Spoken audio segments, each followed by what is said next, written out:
On this episode of Still Loading, a little too Raph.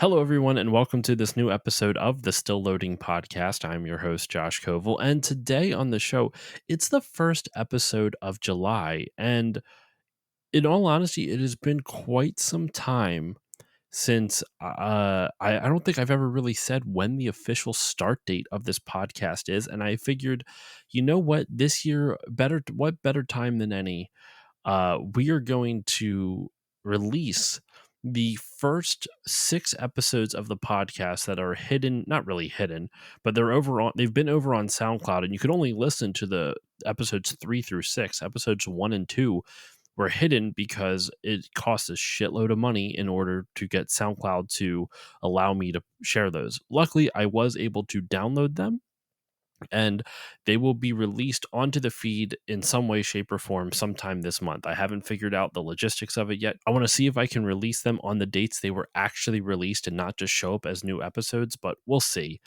In any case, this episode is a special one because we are kind of celebrating 8 years of the Still Loading podcast, which is why I talked about releasing some of those older episodes and talk about when the podcast first started.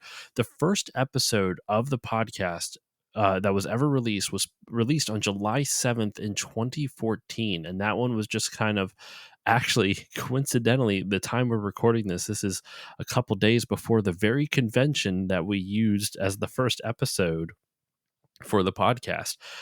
Too Many Games is coming up this weekend, and with me today to discuss not Too Many Games, but for this episode is the original co-host, Justin. Justin is here with me, and we are going to dive into all things TMNT. We'll get into that, but Justin first.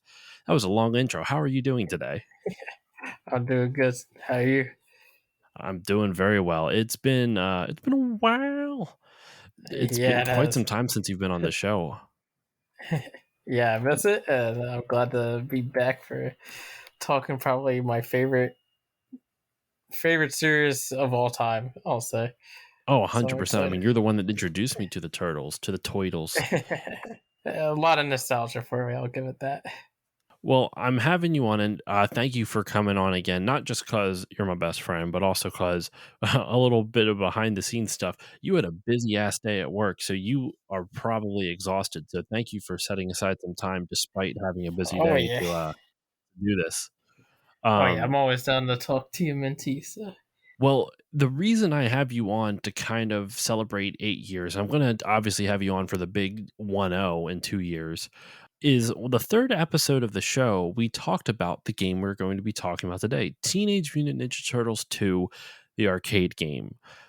We'll get into why that naming scheme is a little confusing, but yeah, we started the show back on July 7th, 2014. It's been 8 years. And I know life got too busy for you, and I kind of took up the mantle of the still loadingness. I don't know what title I was going for with that, but it's been 8 years, which is just wild to think about. It's so surreal. Back when we started this, we were both still living with our parents, I think, right? Hey, we sure were. We were both living with our parents still. I was dating my ex-girlfriend, now wife. I was dating my ex-girlfriend, now wife. You were, well, we were both working at the same jobs we have now. That's kind of cool, actually, to think about. But yeah, anyway, that's right. Yeah. So a lot of things have changed, and yet not a lot of things have changed. But what has changed is our ability in podcasting, hopefully. So we are going to spend today to discuss TMNT2, the arcade game, and also TMNT 2, The Secret of the Ooze, the movie. Why? Because there's twos in the titles, and fuck you, that's why. That's when. No. I have this weird OCD thing where I want to do the episodes in terms of like, this is the first game of the series, so let's talk about this game first. But it, one, you have more experience with TMNT 2.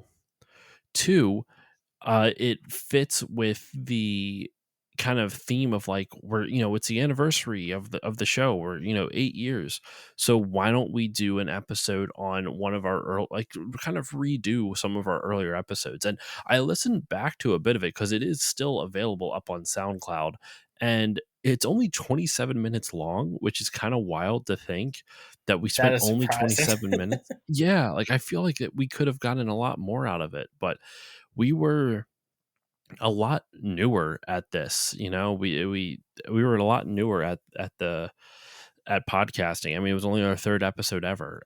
So Wow. we are here to break down TMNT2, the arcade game. So first things first, let's go over some dates real quick. The arcade game was originally released in North America on October 11th, 1989. Apparently, it was released later in Japan. It came out in the US first, and it was released later on in Japan, like June 1990.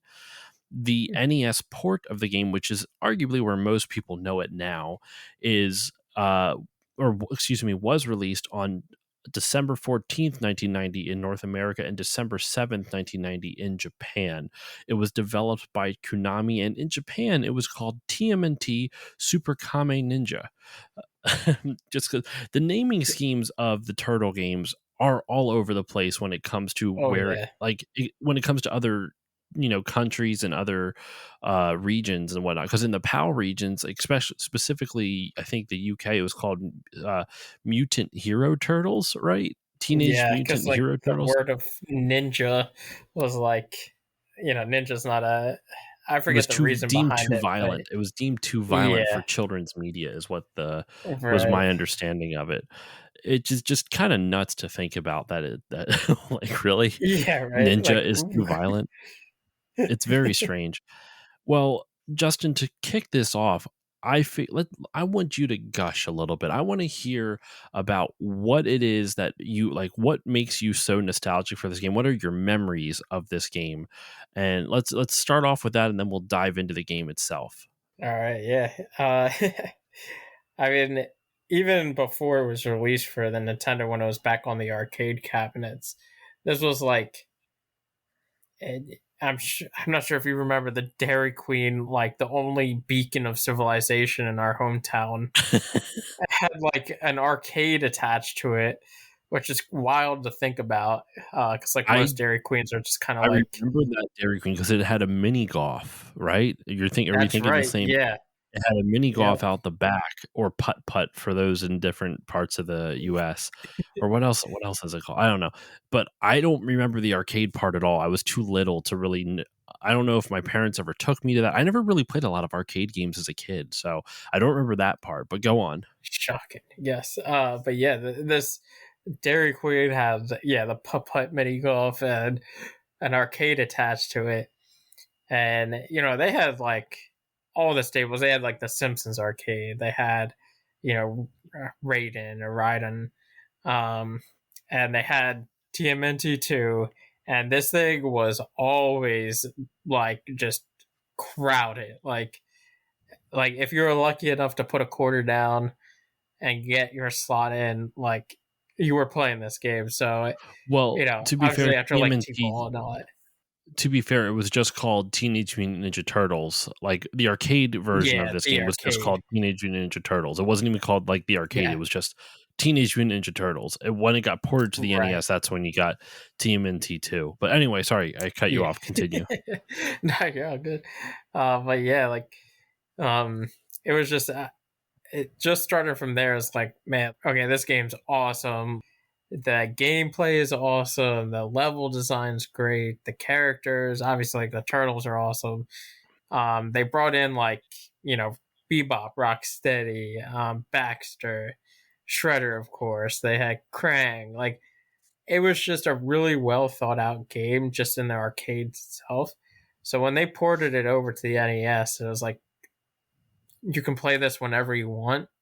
Obviously like a little bit scaled back in some forms, like the audio isn't quite as crisp as an arcade cabinet. And the The graphics obviously visuals, weren't as nice. yeah, but I mean, I would wake up purposely at like 6 a.m. every morning on school days, played until like 8 o'clock before the bus came, just to see how far I could get. Like every time, because the game still kick my ass today. I think I could probably beat it in one It's a playthrough hard now, game. It's a but really difficult game. it's. I mean, it's true to the arcade. Like it wants to eat your quarters. So, It but really does. yeah, it was. It's just like because I'm like a full fledged geek. Like I'll listen to the soundtrack today, like at work or something. Just put on let me get the TMNT 2, the arcade game OST up on YouTube. It's just like, cause there's some bangers on that OST for sure. So Konami, like man, they knew how to do music on the NES and outside the they NES. They really just knew how to did. do music. Yeah, they sure did. Because I mean, Castlevania, awesome soundtrack. Mm-hmm. Turtles, awesome soundtrack. Well, Konami also it's well known in the retro community too that Konami had really good drum samples. Their drum samples on the Yes, NES were yeah. surprisingly good for the technology and the time, of course. Oh yeah, especially in those turtle games, like Mm-hmm. that they had like a thick snare and just like some nice drum action. That's disgusting, Justin. You don't say that. This is a children's podcast. A thick snare. And not anymore. uh, so, any other memories that you want to share real quick before we move on? I'll share a few of mine, which is very, very few, which is why I didn't want to lead with it. It would be a big disappointment. I would just say like, I mean, obviously, like, we're both really into retro games, so obviously I still play it today. I've played it throughout my whole like life essentially at this point. Um, but this is probably the longest game, like in my timeline. This is the game I probably started my NES career with. Oh yeah, I see you holding that Yeah, I'm sweet cartridge up. holding the card. I'm not gonna lie. I know I'm kind of distracting you from what you're about to say. It's the game that started your like NES career, but I'm looking at the art, like the cartridge, and a little more closely now. And for some reason, at a glance, I always thought the bricks they were bursting through looked like pepperoni. Yeah, right. It looks like a pizza they're busting through. It does really look, because the yellow behind them is very much like a yellow cheese almost. Yeah. And like that you would see in cartoons, not hopefully not in real life. That would be a little weird looking. Um, Yellow cheese, and then the bricks look like pepperoni. It's very Yeah. strange.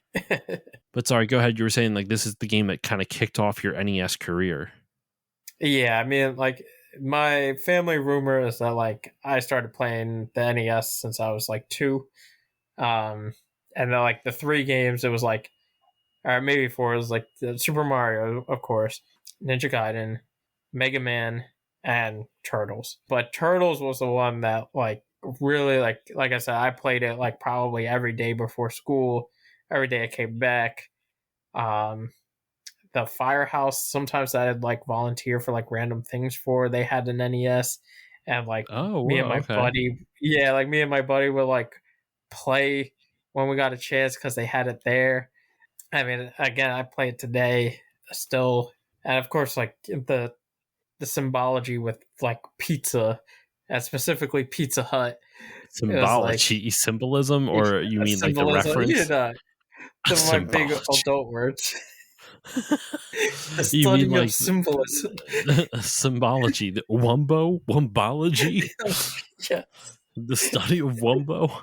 Uh, you mean the product placement of pizza and Pizza Hut, Yes. and or yeah, it's synonymous. Pizza is Yes. like There we TMNT go. and pizza are synonymous with each other. They're very tightly I'm correlated. The I'm an adult, symbology, damn it. I sorry. can make my own words. But I can make language is fluid. It's I'm not like semi joke, but it's true. Language changes. Sorry, go on though. But no, I mean, I think it is probably, at least in my like memory, it's like the first game I've ever seen to have product placement because they had like the Pizza Hut Hmm. like Fun fact sprite art about in that.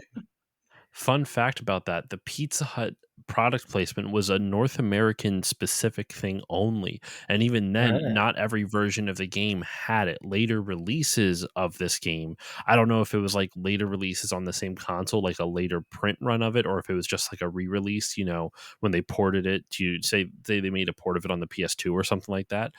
I don't know exactly which ones, but later versions of the game would remove it, and it was not in Japan or PAL regions. There was no Pizza Hut promo for it. It's a specifically a North American thing, which I think is kind of interesting. yeah, and of course the coupon to go along with it. Did you actually use your coupon as a kid? You know, I want to say yes, uh, but the only times I could really remember was when Pizza Hut did that like book it program for Hmm. school, and Yes, I remember that. I would always lie the shit out of that just to get my free personal pen. What a role model. Right. Yes, for the we've been I mean, we it's pretty obvious, but for those who don't know, when this game came out on the NES, it came with a coupon for a personal pan pizza from Pizza Hut. And I mean, that was huge to a kid. I mean, what else is like it was such a smart marketing tactic on Pizza Hut's Oh yeah. behalf. It was genius. Like they got Pizza Hut in the game so kids would crave Pizza Hut. They get a coupon to try it out free for the first time. Like it just, the first taste is free, get those kiddies hooked on Pizza Hut. Who doesn't like that heart clogging uh oh my gosh, I get like heartburn from it now. I can't it's so hard to eat like Pizza Hut and Domino's now. I get such bad heartburn. I don't know about you. Does that happen to you at all? Honestly, no, I'm still going strong on the pizza consumption abilities. Well, I can have pizza. It's just Pizza Hut and Domino's tend to Oh, get a those little bit of heartburn. specifically. Yes, those Hmm. specifically. So let's talk a bit about this. Well, actually, let me talk about my memories real quick, which are very few and far between. First off, you introduced me to TMNT. You introduced me to the Turtles. We watched the first movie, which, by the way, whenever we do the original game, we're going to be talking the original movie. Like we're doing Oh TMNT two yeah, and the second absolutely. TMNT movie. With this one, we're going to do the first TMNT game on the NES, and do the first TMNT movie, which the only reason I'm bummed about doing that next is I like the first movie more than the second, but I like the second game more than the first. So it's like pick your Agreed. Yeah. poison at that point. But the second movie's still not awful. But it you introduced me to TMNT and I loved that first movie. Really like truly truly loved it. I loved the atmosphere of it, and we'll go into it when we inevitably do an episode on the game and on the first game and on the first movie. Now, just to be clear, listeners, the games and movies really aren't that closely tied to each other. You could Not at maybe all. make the argument that the intro level of the game we're talking today, the arcade game, where April's apartment is burning, is kind of similar to what it was in the movie where in the first movie where April's apartment burns, but that's not really a direct it's not referencing each other. It's not telling the story of the movie or anything like that. It just happens to be that way. In fact, funnily enough, the first TMNT movie came out in between the releases of this game, in between the release of the arcade game and the NES port. The movie came out in the middle of it. So it was at a fever pitch because the movie was insanely popular. So insanely popular. And it just really kind of cemented the fact that this game was going to be a giant success for obviously Konami as well as all the license holders of TMNT. So yeah, we so you introduced me to TMNT, to the Toidles, and I fell in love with it. But I've never watched the show really. I believe it or not, I still to this day have never seen an episode of the cartoon. You've never seen an episode of the cartoon? Wow. Mm, I know. I feel I feel like I'm a fraud. I need to correct this. I actually did buy a DVD of it, and I think it might be down in the basement right now because we don't have any space for any of our, like, all my martial arts movies and anime DVDs are in storage down in the basement because we just don't have space for it right now. So I might go down there and dig up the DVD and try to see if I can watch it just cause. I think it's downstairs anyway, but I'll look for it regardless. But yeah, I need to watch the cartoon because I've played a bunch of the games, never beat any of them, but played a bunch of the games, and I've watched the movies numerous times. I've never seen the third movie, and I haven't seen a lot of the newer ones. I think there was a CG movie in the mid 2000s just called Yep, TMNT. I saw that one, and I haven't seen any of the Michael. Did you see any of the Michael Bay ones? I did actually, and they're typical Michael Bay films. Um, yeah, a lot of explosions. They I won't say they're terrible. I'm not necessarily a Michael Bay fan, but I don't You're want not to get standing Michael let that Bay. get in the way. Yeah, but uh, they weren't memorable to me, like especially like the first two. The two originals. You're not missing much with the third original movie. That one kind No. of went to the wayside a little They bit. really, like, Um, you can tell the budget got stripped from that because, like, the costumes yeah, look awful, right, awful. yeah, like definitely not Jim Henson material. Mm. Yeah, they had the Michael Bay films. They had the CGI one. I think that's it.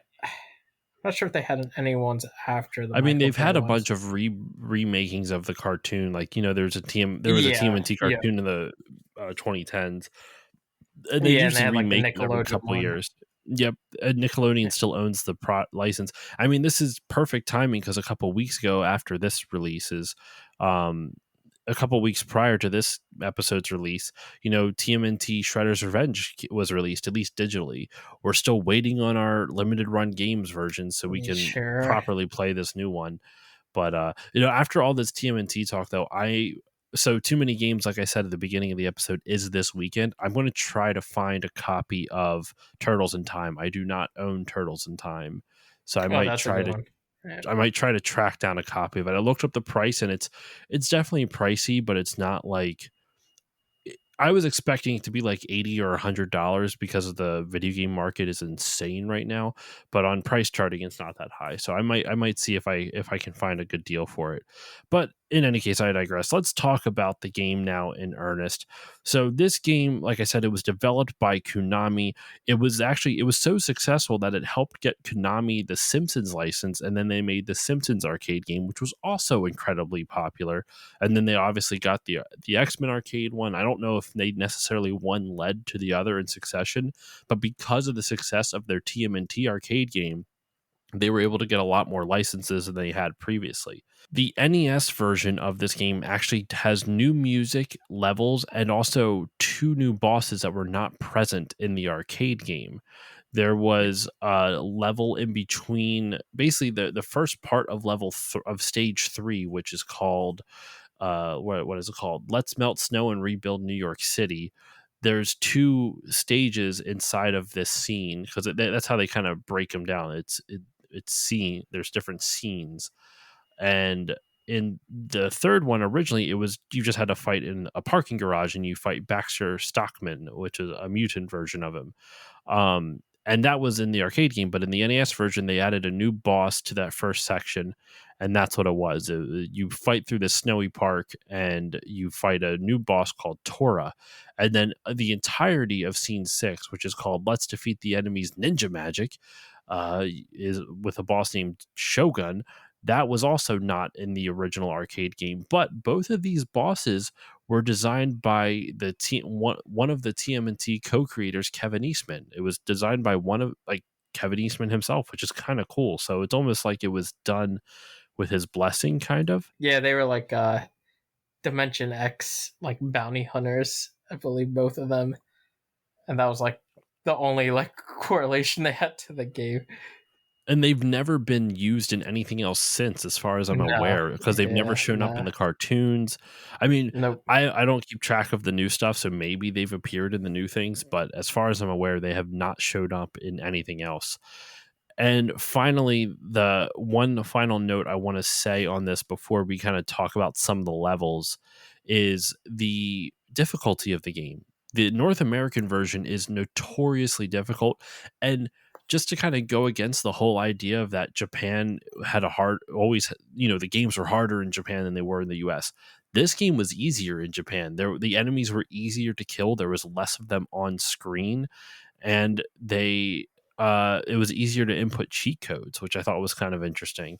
So yeah, that's one of the few times, well, not one of the few, one of the many times the North American version of the game was more difficult than the Japanese version. But I'm not saying we should go through this scene by scene, but there's only 7 scenes total in the game, and I played up to, for myself, like just kind of refreshing myself with the gameplay. I played up to the second scene. About I couldn't get past Bebop. Bebop is a like all the bosses are pretty tough, I feel like. What Yeah. are your For thoughts though? sure. Yeah. Yeah. I mean, especially like as a newcomer to the game, like I mean, most games back then are all about pattern matching, but I feel like the bosses in TMNT in general, especially the second one, here, like you could like wail on them for a bit, but then Bebop has like an attack that he does when you're in close range to him, and he has that gun, or I think that's Rocksteady with like the machine gun in the first stage, and then Bebop in the second stage has like more of a wider blast gun, but He also charges you a lot too. right, yeah. So they were much like and they didn't really give you any indication or hint of like what move they were going to do next.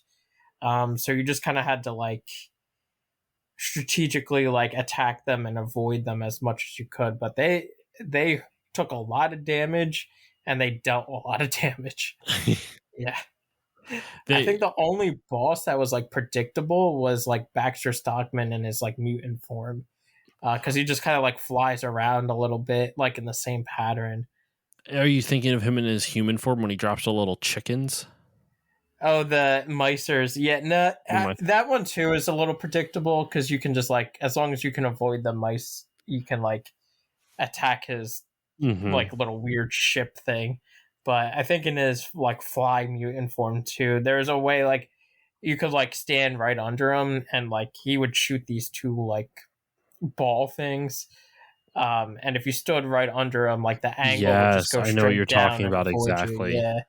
But I mean, these bosses, like other than that, like I remember Shogun being really tough. Tora was like, if you messed up on attacking him, he would deal a lot of damage with the ice boulder he throws at you. Mm-hmm.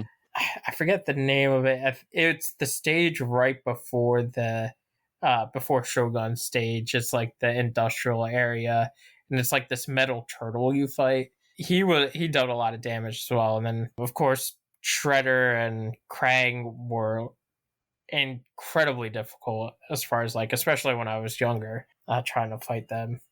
All the bosses are pretty damn difficult. Now, what this game does do to make it slightly easier is that you can play with Can you play up to 4 players with this with the 4 play thing that the NES? No pun intended.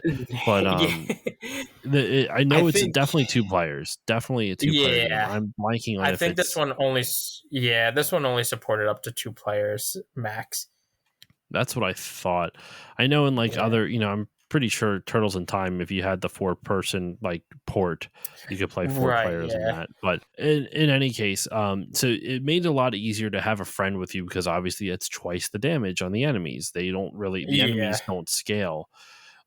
So it makes it a lot easier. I'm actually watching a long play as we're recording just so I can like see some, like a lot of what I do like about this game a lot. The enemies are relatively easy to take out, though.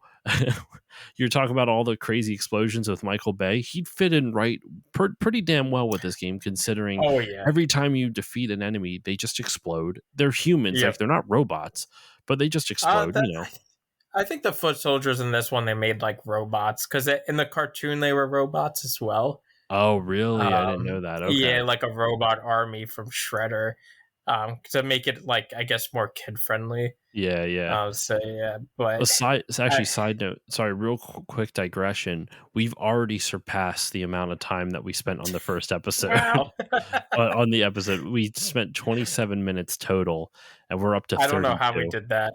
I don't know I how we did that for the first one, We but just freaking burned through it.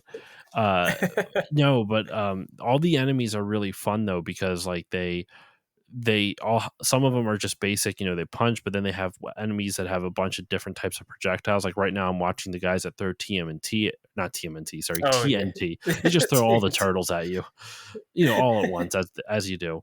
But they're throwing TNT at you. There's also soldiers that will throw like boomerang, like yeah, the knives at big you. boomerangs. There's They got ones spears. with like the spears. Yeah. Hmm There's obviously swords. One thing that I think is like really well done in this are the animations for the characters for the turtles. But like the art is pretty damn good for the NES, because there's only so much detail you could put in these sprites, but the turtle sprites look pretty damn good, if I do say so. They look they look Yeah, really good actually. But and what they I had love like all about it. those like actions. Mhm. And what I love about, oh wow, these guys are just sorry, I'm still watching this long play. There's just these atomic looking, like these bombs that look like they're atomic bombs are just carrying above their Oh head. yeah, was that the highway stage? Yeah, that's on the highway stage right Yeah. now. This is why I had you on. You're an expert on this because I did not grow up with this game. We played it a little bit as kids, but I was never into. I got into retro gaming a lot later than you. You always kind of. I mean, granted, it wasn't retro growing up, obviously, but like Right. You always stayed interested in the NES and Super Nintendo, and it took me a few years to kind of get over myself. Like I still remember this will be a very quick non sequitur story, but I still remember when I was playing Ocarina of Time for the first time, one of my childhood friends, not you, a different one, had Link's Awakening for the Game Boy, and he's like, "I love this game. I play Zelda too, just like you." Like it was very clear to me in my memories that he's like trying to relate to me. It's like I know Josh likes Zelda, I really like this Zelda Game Boy game. And I was just so fucking dismissive of it. I was like, that's not 3D. Like, oh, this doesn't look like Zelda. What are you talking about? Get Like, I this had no garbage out. idea. Oh my god, dude, I was such a little shit about it. Like, I still like this guy, this friend of mine. He's thick skinned, so I'm not too worried about it. Like, I don't think that it emotionally traumatized him, but it's still, You can never still play feel bad Zelda about again. it. I know, right? He's not that much of a gamer though, so maybe I traumatized him enough to the point where he's just like, if this is how gamers are, what little shits that they are. I wouldn't blame him. I honestly wouldn't. But no, so I missed a lot of this stuff. So I didn't play a lot of. I didn't grow up with the NES or Super Nintendo, so I missed pretty much all of the TMNT games. I started with the Yeah, yeah. N64. There's not really TMNT games for the N64, and I didn't No, they get into started them. again like GameCube, but Yeah, yeah, there's a there couple on the really isn't PS2 and anything. GameCube era, but there's not. But like it was so big in the 80s and 90s, and then it just kind of died out. But I don't know. It bums me out that I never got into it as much as you because I love everything about TMNT. Just never really got to experience much of it as a kid. But this game, it still holds up in my opinion. I was playing it last night, and even though I was getting frustrated, I actually had to. I mean, I didn't have to try too hard, but a lot of times when I'm trying out games for the show, I'm like, all right, I got it, the gist of it. I'm good to go. This, I actually legitimately was like, I kind of want to keep playing this. I kind of want to keep on going, even though it is relentlessly difficult and not the most fair in a lot of different elements. There's very few health upgrades or health packs, so like it's very hard to heal. Even then, if you have two players, you're sharing those health upgrades. I Yep. tried inputting the cheat code to get 9 lives, and I couldn't do it. I think you have to do it super fast or something, maybe. I'm not Yeah, entirely or like on the sure. right screen. Yeah. Well, I looked it up and I was on the right screen, but it just I apparently I didn't do it fast enough. I don't know.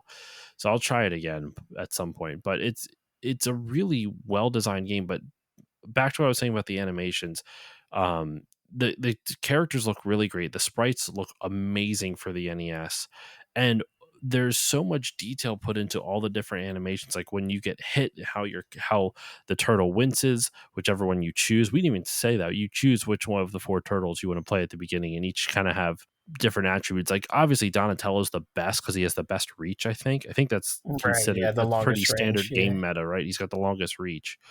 There's like every time he gets hit, the way they wince looks convincing. Has a lot of character to it. One thing that I found when I was playing through, let me look up the level real quick. It was I want to say the second level.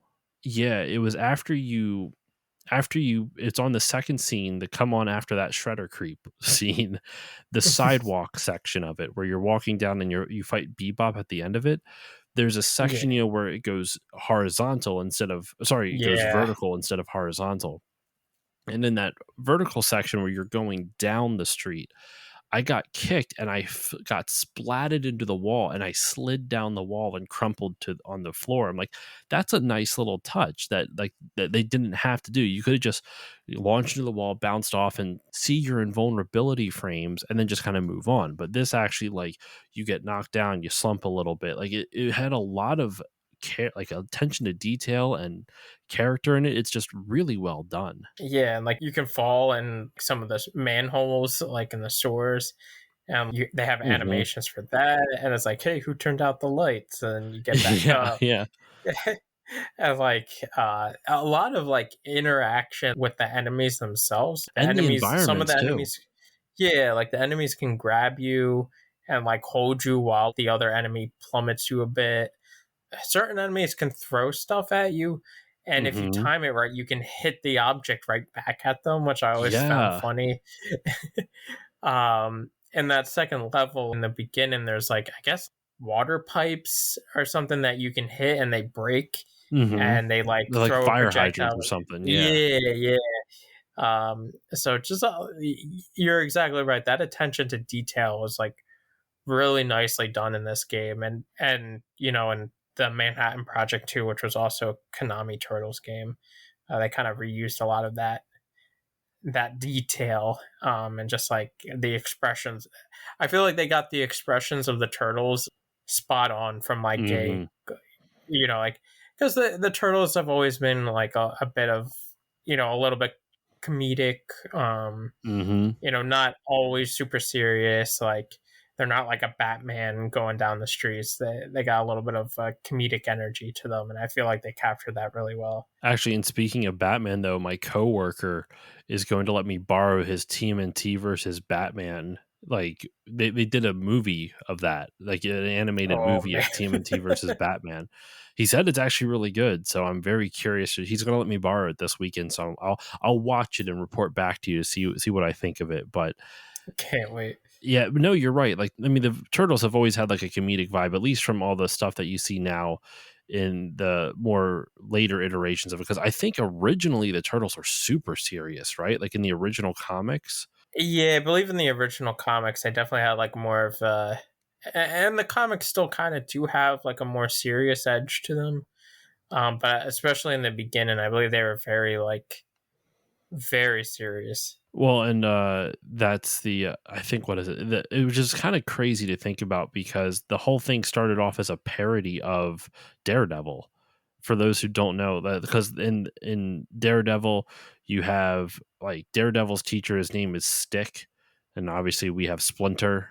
You have the hand, like the hand, and this is the foot, stuff like that. I've never read Daredevil, but I've seen the show and everything. Not saying I'm an expert by any stretch of the imagination. I don't claim to be, but it is kind of cool that they just kind of took this as a parody of Daredevil. And I will probably go into that more when we do the first TMNT game and the first movie.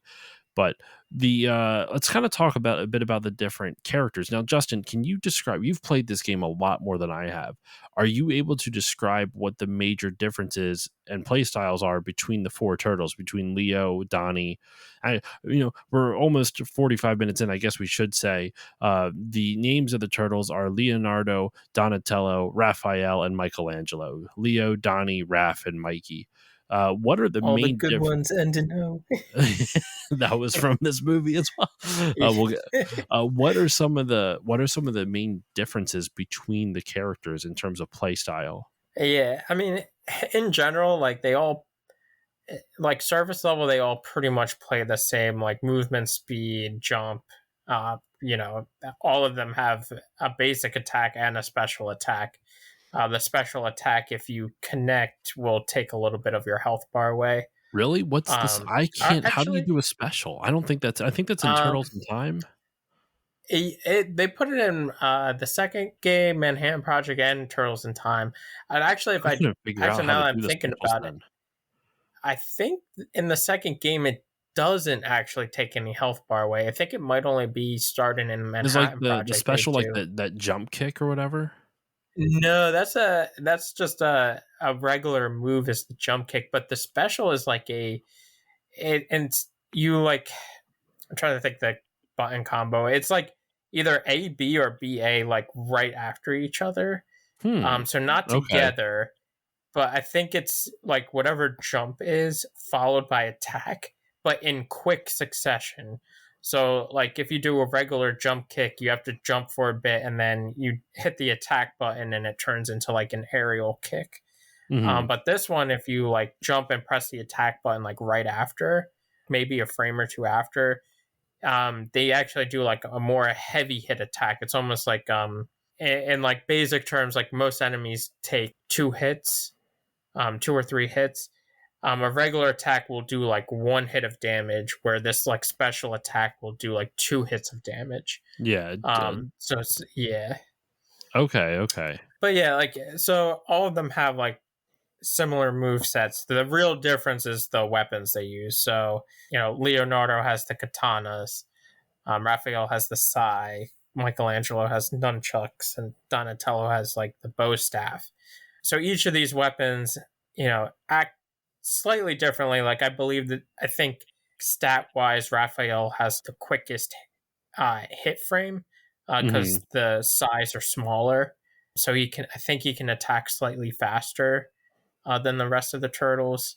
And like we mentioned earlier, Donatello was kind of I guess like you could call meta because he had like the longest reach because the staff itself had a longer hitbox. Yeah. But I think other than that, there wasn't like most people just picked their favorite turtle because why not? Yeah. Of Um, course. yeah. So you would So like always I choose would always pick Michelangelo. Michelangelo. Yeah, Yeah, Mikey. exactly. I always remember I was um, jealous of my brothers, and I mean, listeners will know his name is Mike. So every time they would say Mikey, I'm like, why are you named? Why do you get the cool turtle? right. There's no one named Josh. It's Leonardo, Michelangelo, Raphael, Joshua. Josh.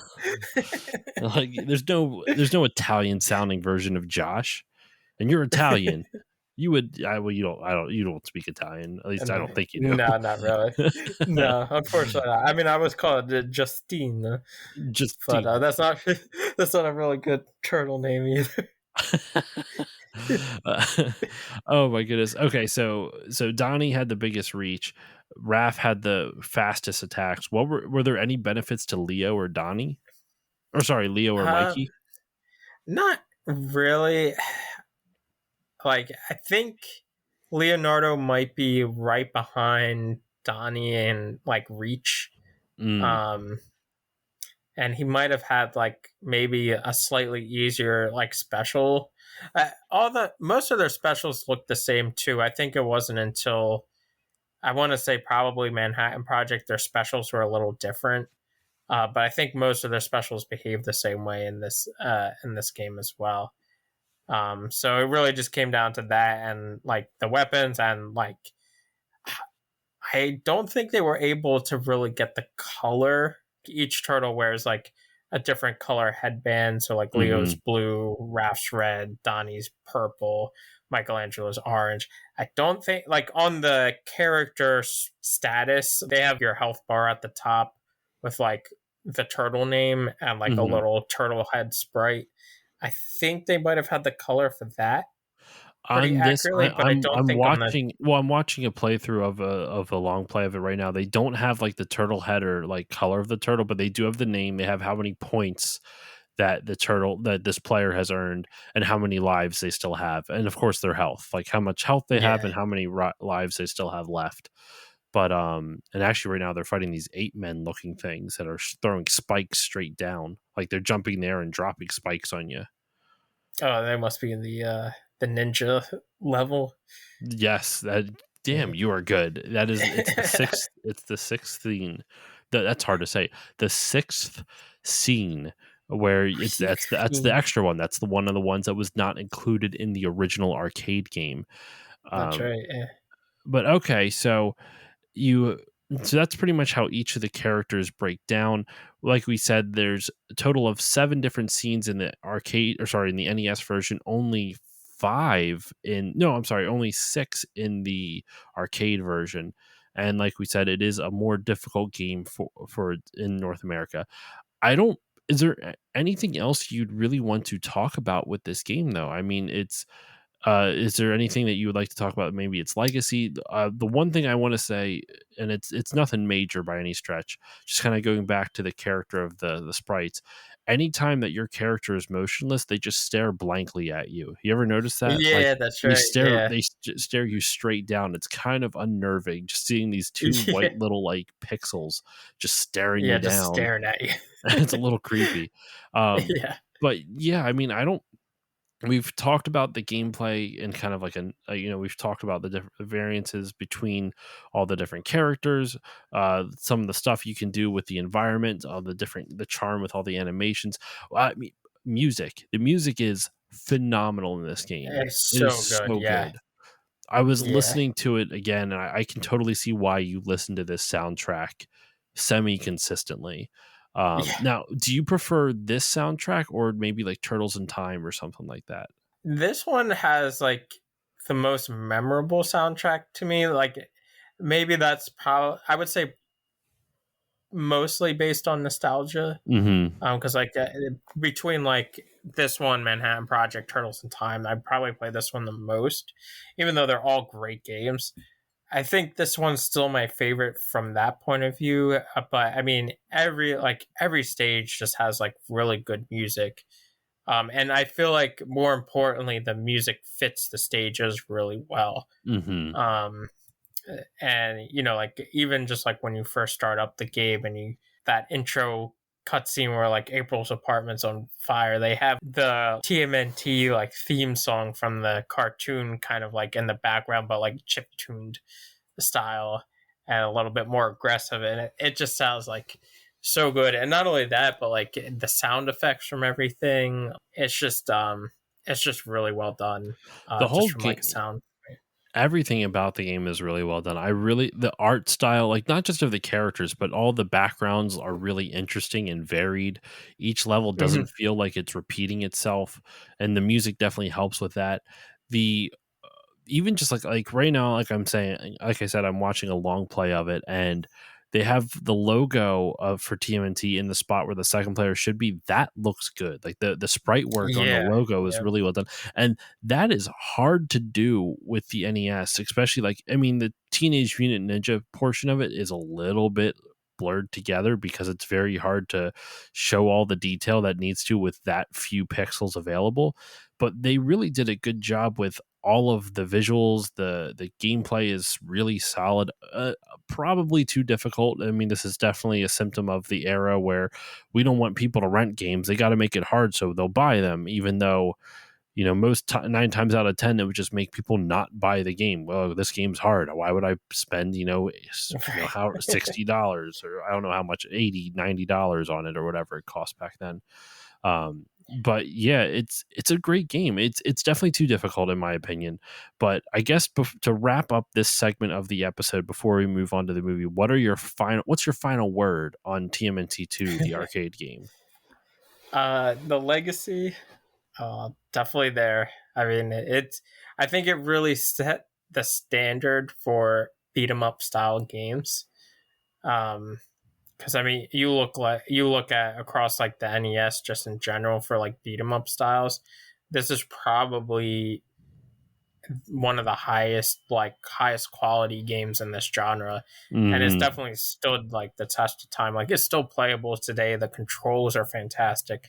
I still remember like every single sound effect from this game, from like when you select one or two players, that has like a distinct sound when you click it. When the turtle select screen, the music's just bopping from the go. The art is beautiful. Like the colors are really vibrant. Each stage is unique, like you said. You know, it just really has everything you would look for in like a standard like beat 'em up or like arcade style game. Hmm. And you know, I agree. Like the difficulty is definitely up there, but yeah, it was. I would say this was the first game that really made me like. I would say look at mechanics a little bit more closer in depth, even just like attacking or moving, or even just like calculating, like because every enemy you kill gives you 1 or 2 points depending on how you kill them. Hmm. Um, and at 100 points you get an extra life, and then like I think it's like 100 points, 300 points. So the more like score you aggregate, the harder it is to get more lives. So you would like strategically figure out like, okay, if I lose all my lives in like stage 5 and use a continue, well, my points are back at 0, so I can get an extra life for like this hard boss or something like that. So Ah, that's a, you like kind of plan when you should get a game over and like see how well you're doing on track. It was just like a different way to look at games for me for a while. I didn't yeah. really do that with a lot of games. Getting down to like the actual like not the programming of it, but like the nitty gritty of the finer details of knowing the game. Yeah. Really, you know, it definitely was a first for me in this area. So I actually would have to agree with you with this. I've talked to you about this off mic before. I'm not the greatest with pattern recognition with old games. You know, if you ask me to play like Mega Man, I'll just brute force my way through a boss fight instead of trying to figure out the pattern and have it make and feel accomplished in doing so. This game though, when just in the little like I played about 2 hours last night, and just in the 2 hours that I was playing, I started figuring out strategies and mechanics that made it easier to beat some of the more difficult enemies, or even just some of the more basic enemies. So for example, like if you just spam the attack button, it doesn't really do all that much because the enemies do have an invulnerability period after being hit, just like you do. And also, a lot of times they do kind of start anticipating your moves to a certain extent. Like I never to a point where it feels unfair, but there is a certain extent where there is like a they do anticipate your moves. So some enemies will periodically, especially some of the bosses, if you try to do your jump kick attack, which is kind of a good way to cheese the game, they will purposely shoot at a 45-degree angle so that way that you can't just spam that all the time. They will see that you jump. And what's nice is the game is fair. When you jump, you can actually see them. Um, when you jump and you see that, you can dodge if you're fast enough. Like it's not completely unfair in that regard. But what I also really like about it is that as I was going along and I'm figuring out these things, like you can do a jump kick, and that generally throws the enemy off just enough so you can move in to finish him off with attack, even if you missed with the initial kick itself. There was ways that you could find strategy, and it made me feel good figuring that out and getting better at the game. I was surprised at how fast the learning curve was, is I guess the point I'm Right. trying to Yeah. it was Yeah. it's still a difficult game. It doesn't make it necessarily any easier, but the learning curve of learning all the mechanics and finding ways around it is pretty straightforward, and I really enjoyed that. And the last point I wanted to make is that beat 'em up games on the NES itself that are good are very few and far between. I feel like there's a handful that are good. I'm not saying there's none. Obviously, Double Dragon, especially the second one, Double Dragon's really good. So is Final Fight, Mighty Final Fight, or whatever it is. That's Yeah, really, and this one. And I feel like if you look at genres as they evolve, platformers kind of were always really good on the NES to a degree. Obviously, there's a bunch of shitty ones, but by and large, the best platforms on the NES can stand up against the best platforms on the Super Nintendo to a degree.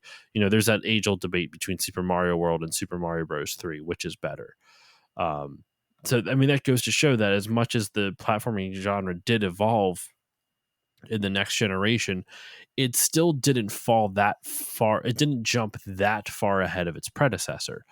I would argue the beat 'em up genre on the 8-bit systems versus the 16-bit systems is like night and day. Like you look at Turtles in yeah, Time, not even just graphically, just mechanically, it is significantly better. I mean, and look at all like the amazing beat 'em ups on 16-bit consoles. You have Streets of Rage. You have more another couple Double Dragons, which admittedly aren't even that I've heard are not that good. Then you have obviously the TMNT games. Then you have I'm trying to oh my gosh, I feel like there's a ton that I just am blanking on. I've only listed two or three, but I yeah. know there's I mean, Streets of Rage was the big one for the 16-bit era. yeah, Streets of Rage, but Uh, like it really feels like they refined it though. You know what I'm saying? Like Streets oh of yeah, Rage yeah, and Turtles in Time really feels like a huge leap forward for the beat 'em up genre on the home console. And as much as I like the beat 'em up games, Mighty Morphin Power Rangers. oh Those yeah, are that's really right. good. Those are really good beat 'em ups. As and you know, as much as I love these games on the NES, I really feel like it's hard to find good beat 'em ups on the NES versus on the 16-bit systems. It feels like you were drowning in them to an extent. Right. Yeah. Um, so it makes that even more impressive to me that this game still kind of works. Its difficulty, like we've said a ton of times, definitely does not hold up. It's not fair. There's very few health. There's very few health recharges.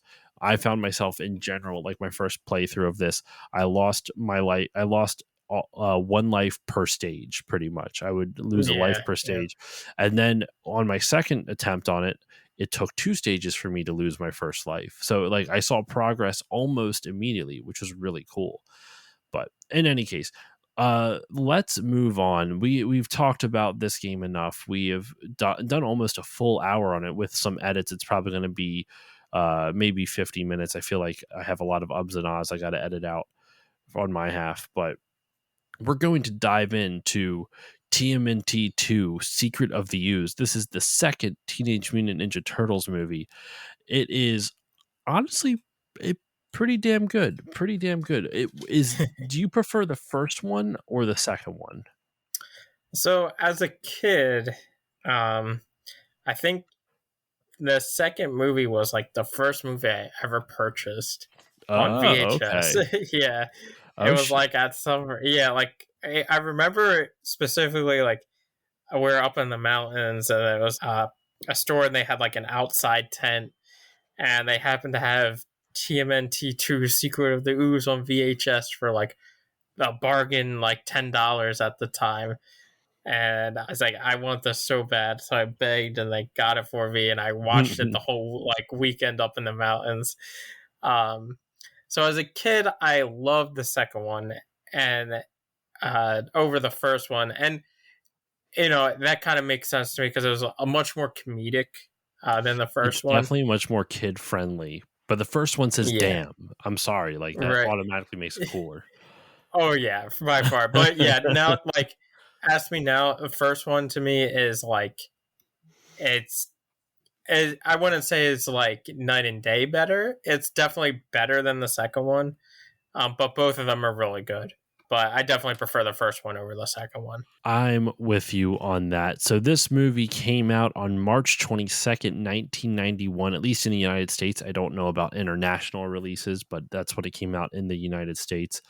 Um, it basically the overall premise of the story. We're going to kind of go through it beat by beat to an extent, but the overall premise of the story is the turtles find out how they kind of were created. That's the secret of the ooze. You know, they find out where the ooze came from, and you know I guess mild spoiler alerts for pretty much this one and the previous movie. If you haven't seen it, go watch the movie. But I mean, this movie's 30 years old now, so uh that's scary to think about. Yeah, it's like 31 now. That's fucking weird. So the end of the first movie, they kill Shredder. The Turtles' arch nemesis. They kill him. Spoiler alert: he's not actually dead, and he kind of comes out of the garbage heap. And I actually wrote a note about that. I really liked this. It was clearly a set that they used for that garbage pile because there was like the backdrop looked painted, and they had a lot of fog machines kind of coming over to kind of mask the fact that it was a painted backdrop, but it still looked cool to me. I liked the set, and you just see this crumpled hand jut out of the trash pile because Shredder gets pushed into a trash compactor, and that's how he dies at the end of the first one. And the whole premise is they are trying to they they find out Shredder is alive. Shredder wants revenge, so he's trying to find ways to take revenge on the Turtles, and so he gets one of his Foot Clan members, a guy named Freddy, to trail April O'Neil, played by a different woman in this movie. I think Judith Hogue, I believe, was the actress in the first movie, and this was Paige Turco was the actress for this one, who played April O'Neil.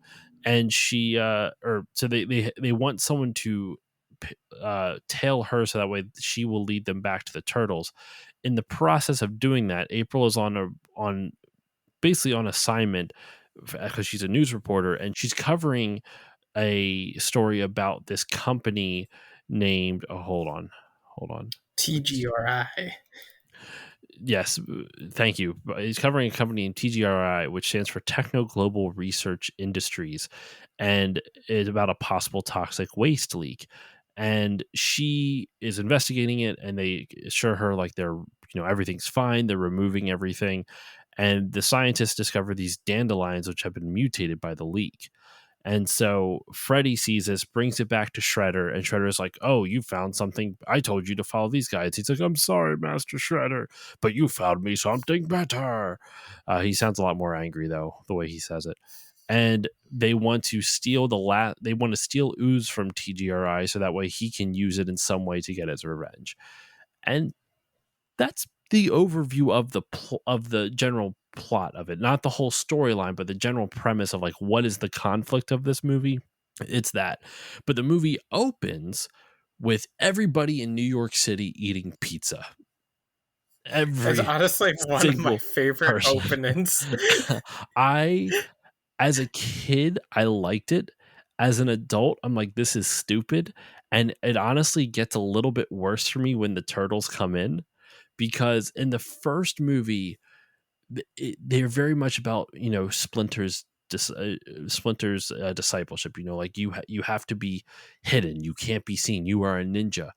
In this movie, they just fucking walk down some steps in the middle of broad daylight. Well, it's not broad daylight, it's at nighttime, but in the middle of, like, they don't turn any lights off.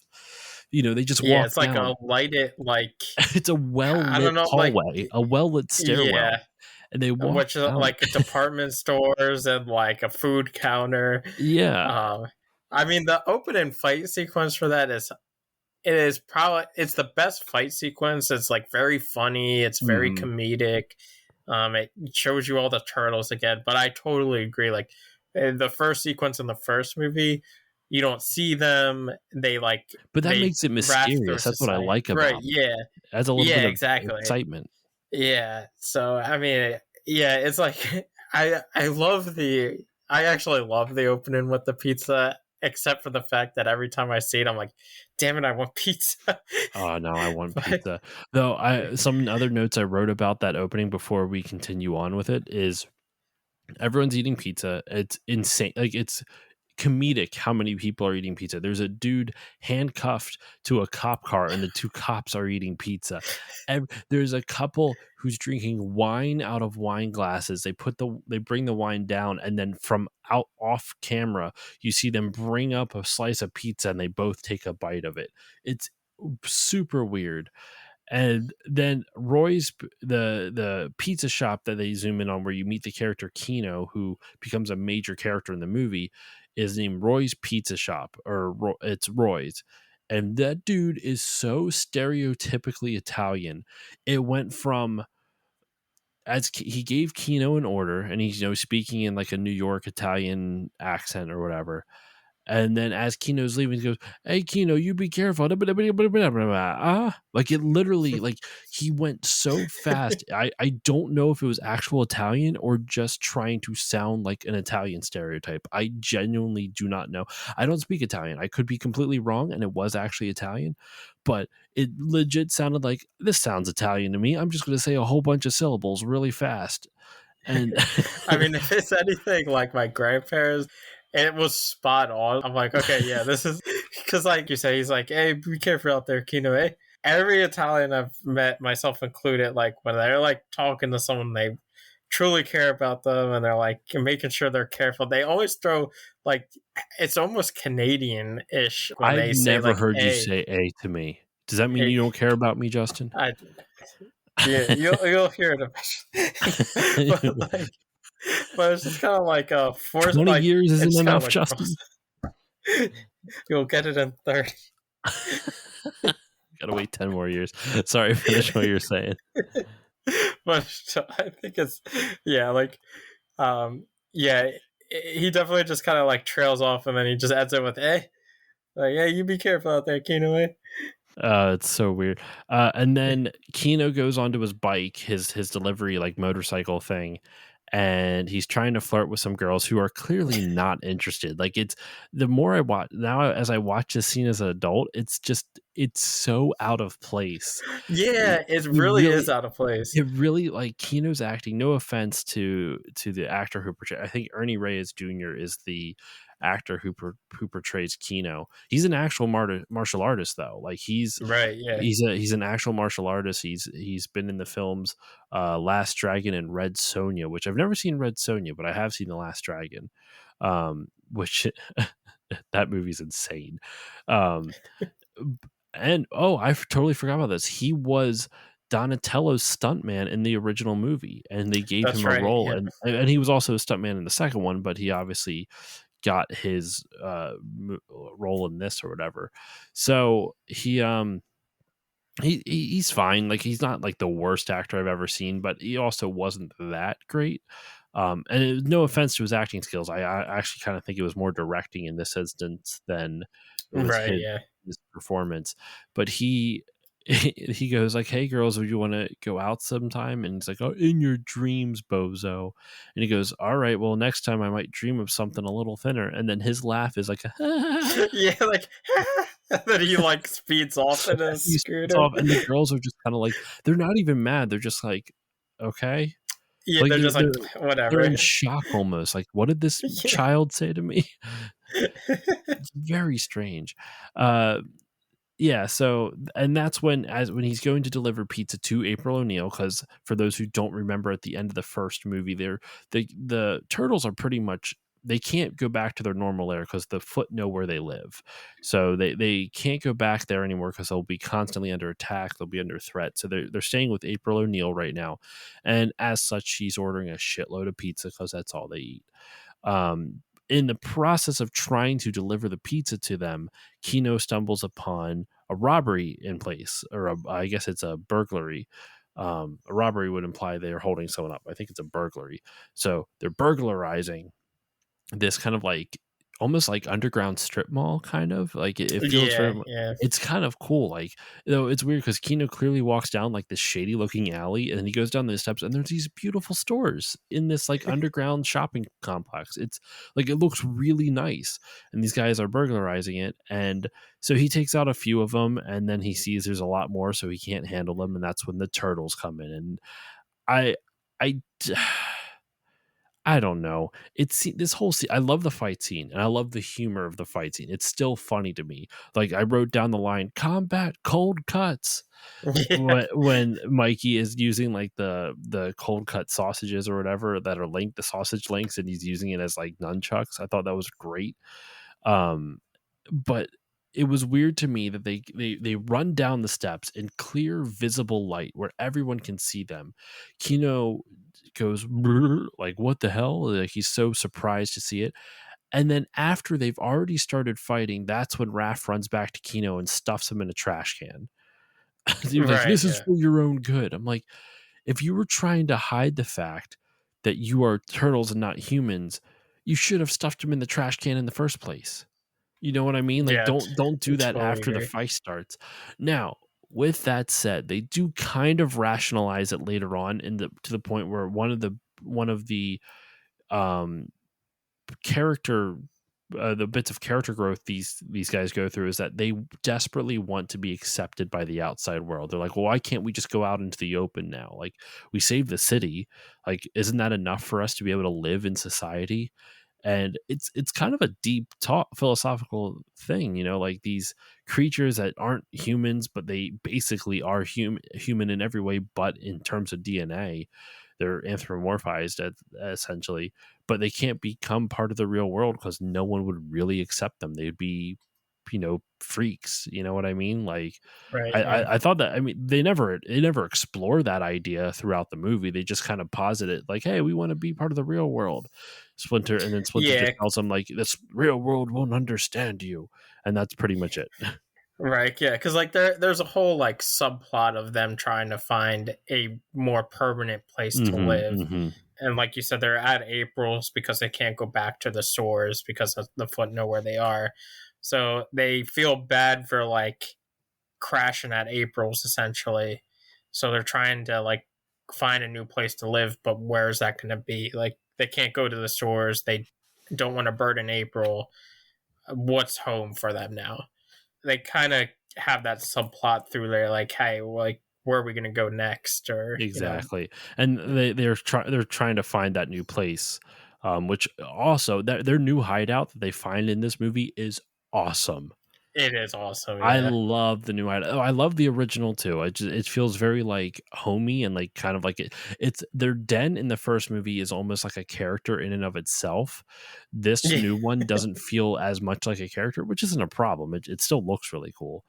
Now, I have a question for you, Justin. So after this all happens, they run away with the pizza, they pay for it, and Kino is left with all the guys who are now tied up and knocked out, and so, he's just kind of confused as to what happened, which first off, really dumb that they paid for the pizza at that point because then Kino knows that the turtles are in April's Yes. apartment. Like he honestly knows. It's a really dumb thing to do. Now, whatever. So they the thing that is very confusing is that how soon after the original movie does this movie take place? Because if you're judging by the turtles, like how the turtles interact with April and the way they speak, it makes it sound like they've been in April's for a while now. Like, I'm gonna Right. Yeah. guesstimate maybe 3 weeks, 3 4 weeks, maybe a month, maybe less. Definitely longer than a week is kind of the vibe I got from it. But then it cuts to after the Shredder wakes up, you see a bunch of foot soldiers rushing back saying, what. The junkyard was our fallback point, which makes it sound like this just happened a few hours ago. Right. Yeah. Like immediately after the first movie ended. Yes. Right. Yeah. I always thought that too. Like it seems like the foot are scrambling back to like reestablish their new ground in or their new base. Because even further to cement that, they're like, well, who's the new leader? And what's I his think name? Tatsu is his name, right? Tatsu, yes, yeah, Tatsu.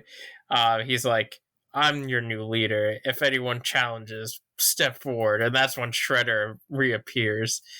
They barely like get back on their feet from the end of the first movie. That to me shouldn't take like years, Mhm. or even weeks. That should be like maybe a week, two at the most from falling back from the events of the first movie. But I totally agree because like I know um we mentioned like April's apartment catches on fire from the foot in the first movie, so she has to relocate herself as well. Yes. Yes. So she's in a new apartment in this movie, but like the turtles are more than settled in. Yeah, She's more than settled in. Yeah. it's so strange. It feels like there's two different timelines happening, but they're happening at the same time. It's very very surreal. And also in the first movie, we're going to talk a little bit about it now, but I don't want to focus too much on it to save it for the first movie when we inevitably do that episode. But her news editor is like just another continuity thing. Her news editor, they got a different actor for her news editor, and his son, and they don't even reference his son. That was a major Right. plot Yeah. point in the first Very movie. Like, major. why Yeah. wouldn't they bring him back? It's very strange. So back at April's apartment after they've gotten the pizza, they are out of no. They're watching April's news report about the ooze that we mentioned before. Like that's how the whole ooze plot kind of comes into the light. And it's really weird because Raph and Leo, out of the fucking blue, have an argument. They are just talking, and then Raph says something, we should go out there, and Leo gets mad at him. Like it's 0 to 100, nothing in between. And then, like, it's funny because in the first movie, they paint Raph as the hothead. Leo seems like more of a hothead in this movie than Raph does. Yeah. Yeah. For sure. I thought that was odd. Yeah, and I thought, and so when they're watching the news report and, they you find out that Shredder is tailing April so he can get to the turtles. He wants his revenge. Freddy, who is April's cameraman, you find out he's with the Foot Clan. And I wrote down Freddy is weird. He's sent to follow April, but instead it's just like, ooh, big dandelions. Yeah. No, I need to show Shredder this. Like, why the fuck would Shredder care? Like, it's a bit of a stretch that Shredder, who clearly has no scientific know-how, would see this. He's like, this is perfect. And I know Yeah. exactly This what is to do with it. exactly. And but so then he goes like, oh, we need whatever, some more of whatever this is. And it cuts to the TGRI lab, and that lab looks so fake. Do you remember Yeah. that set is awful? It is an It's awful set. like it's like typical 80s. Kids show. Yeah, like 80s kid show. Like, this is how hackers hack, like, Mm-hmm. in a laboratory. It's very, like, when I was a kid, I thought that scene was cool. And as an The adult, scene is cool. The scene is cool. the The set set is, is oh horrible. yeah, It it's is, rough. it's bad. It's funny though. So this scene has a lot of things that I really like about it. A lot of like one line jokes that I really like about it.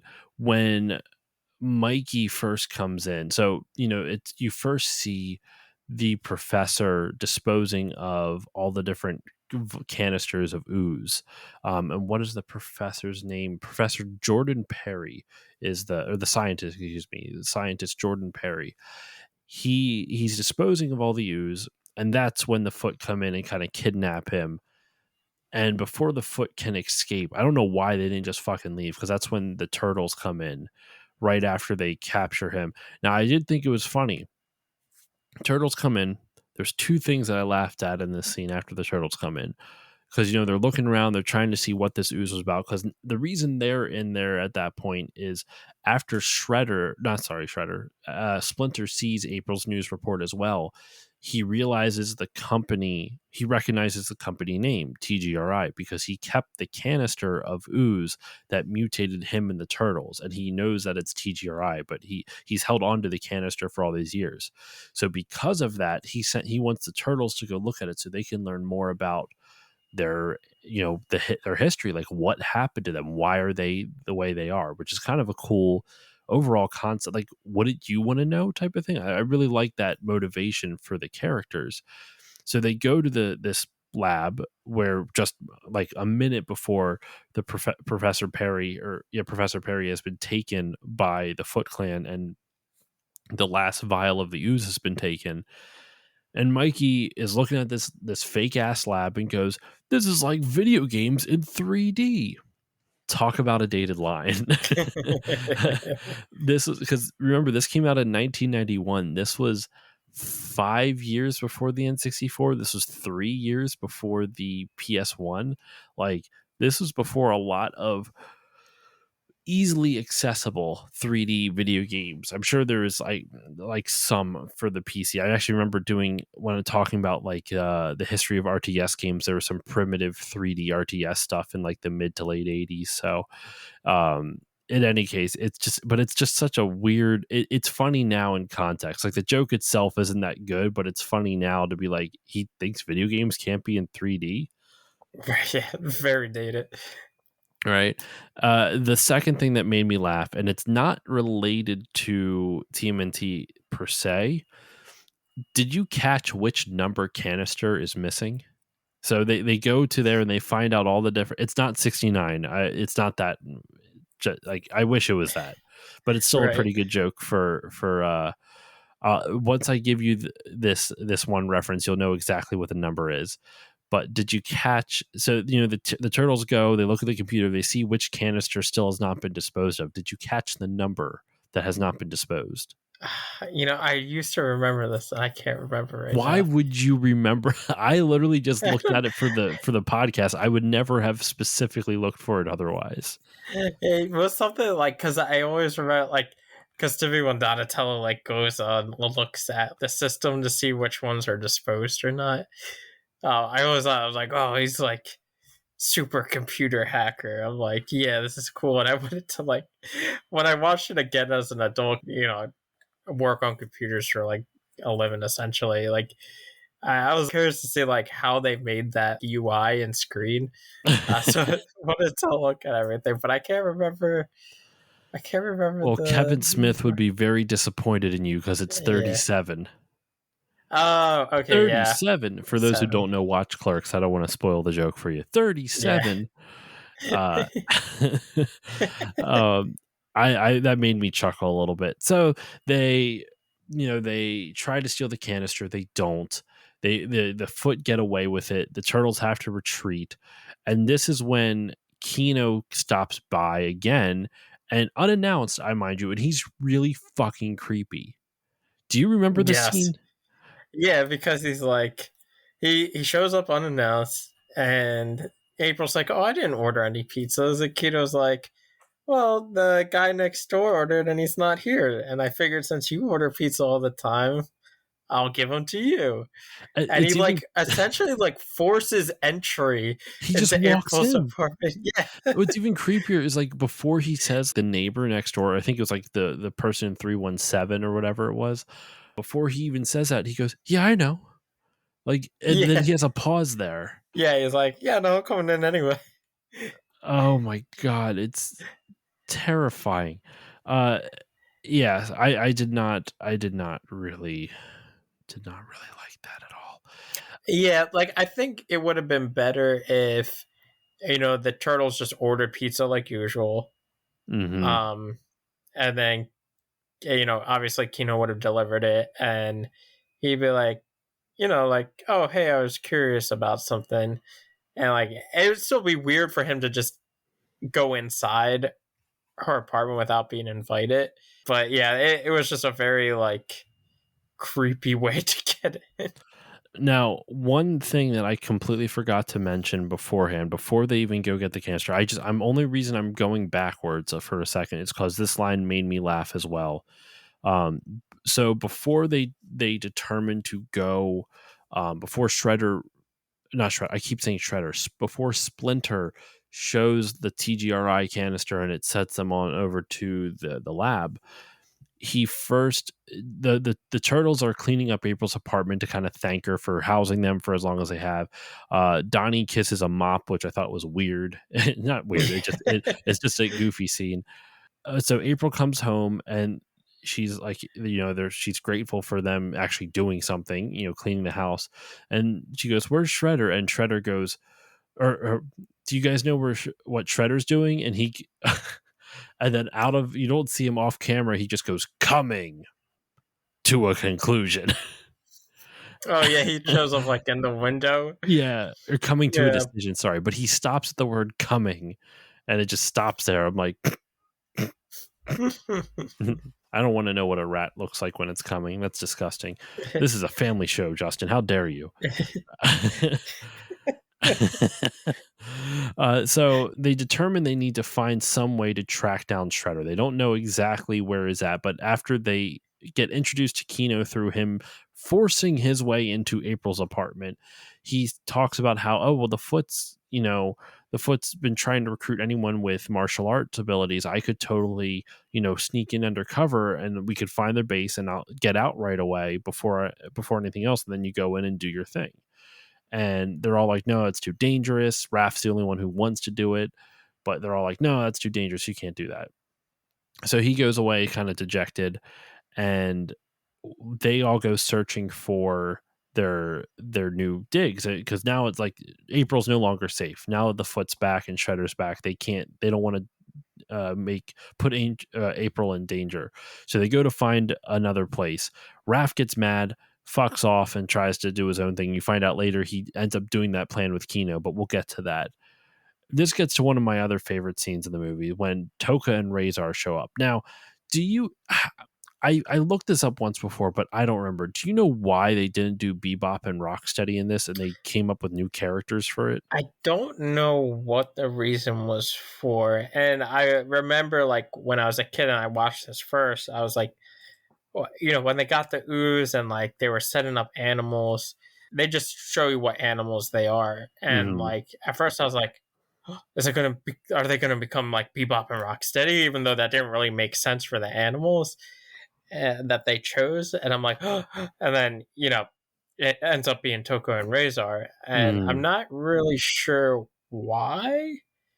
Because the only appearance I know of other than this was Turtles in Time, which the game came out after this movie, I believe. It did. I Um, believe it did anyway. I have no idea. I know I learned it somewhere. I just honestly cannot remember it. They did end up um they did end up coming to the cartoon eventually. Toka and Razor did show up in the yeah, cartoon. They showed up in games. So this isn't like those unique bosses that showed up only in TMNT2, the NES version. I don't know. It's still very, very, very yeah, odd. I thought it was an interesting choice. Yeah, But the way they are created, so Toka and Razor are two giant. They're mutated. It's a mutated alligator snapping turtle and a mutated gray wolf, and they're trying. Basically, Shredder's trying to recreate the turtle experiment, but with more aggressive animals and ones that he can control. And that's his big way to get revenge on the revenge. turtles. Revenge. And so they have this kidnapped scientist, Jordan Perry or whatever, and the way he creates them is the most unscientific thing I've ever seen in my life. They did not need this guy at all. Yeah, All they he literally did, have him in a pen. they put him in a pen. They put these tiny normal versions of these creatures in a pen, and then he just puts a hose of sludge of the ooze on top of them. There's no measurement. They just Yeah, push there's it. no like, yeah, There's no uh, measurement to it. There's nothing. It's just he's just dumping ooze on top. So I'm like, what? Why is he need? Like, he's definitely needed for the story because he shows the turtles how to defeat them, but he's not needed by Shredder at all. They just dump ooze on top of these things. That's it. yeah, yeah. It's like it. I didn't quite understand that either. And like the only plot point for him being the one to like coordinate the experiment, which again really isn't that much to do. Like apparently he alters the ooze a little bit to make it less effective. Oh, is that what he? Like Okay. yeah, because my favorite scene is so they set this pen up, they put the ooze on them, and they start to mutate, Hmm. and they're like finally fully grown, mutated, and Shredder comes back in, and he's like, "You will refer to me as Master." And then Toka and Razor just look at each other, and they're like, "Ma, ma." Mama, and And the they way they go and say it is so, oh, they're like, "Oh, mama, mama," and they start hugging Shredder, and he's like, "Get off me!" and then And he he's like, yells. "They're babies, his baby." his delivery of babies has me rolling. It's so good. Babies, they're babies. Now, the voice of Toka and Razor in the movie was done by Frank Welker, who's, he's a legendary voice actor. He's done so Yeah. many, like, dude has been he's been working since 1967. The dude does not stop. He is one of the most prolific voice actors of all time. I actually had on the podcast Gabe Swore, who's worked with him on Animaniacs. Oh He wow. wait, what? Hold on a second. Hold on a motherfucking second. So Frank Welker, I looked up his filmography. He's done tons and tons of stuff. He was the voice of the monkey. I didn't know they did this. The monkey in Raiders of the Lost Ark, the capuchin monkey that Oh yeah. dies from the poison dates. He was the monkey. I am honestly in shock, dude. I had no idea. His most recent movie role was that he's the voice of Scooby Doo in the movie Scoob in 2020. And in terms of TV stuff, I mean, he's the voice of Curious George. He's the current voice of Fred on Scooby Doo, as well as obviously Scooby Doo.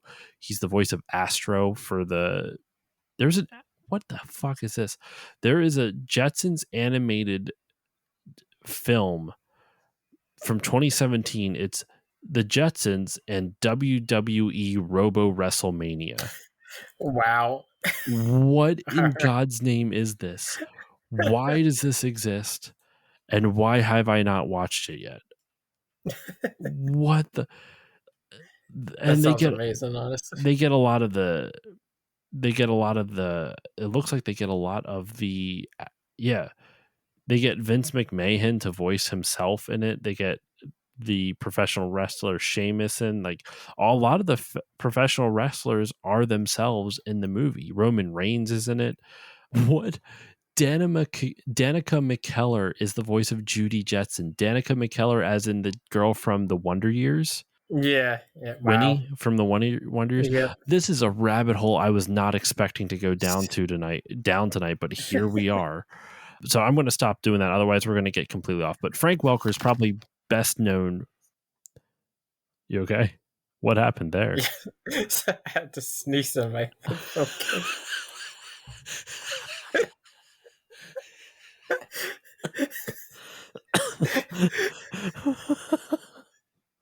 I don't know if I'm going to keep that in or not, but I might. What just happened? I had to sneeze and my headphones came off. Oh. That was brilliant. Okay. We thought we got better at this podcast. No, Clearly, that's I have clearly a not. lie. Okay. No, Frank Welker is probably best known for he's the voice of Megatron from a lot of the Transformers from Transformers, excuse me. I could have sworn he also did Optimus Prime, but that's not. I always forget who did the voice of Optimus Prime and who did the voice of Megatron. I thought that at one point in time they were the same. I don't fucking know, but he's done the voice of Megatron. Frank Welker's been around the block for quite some time.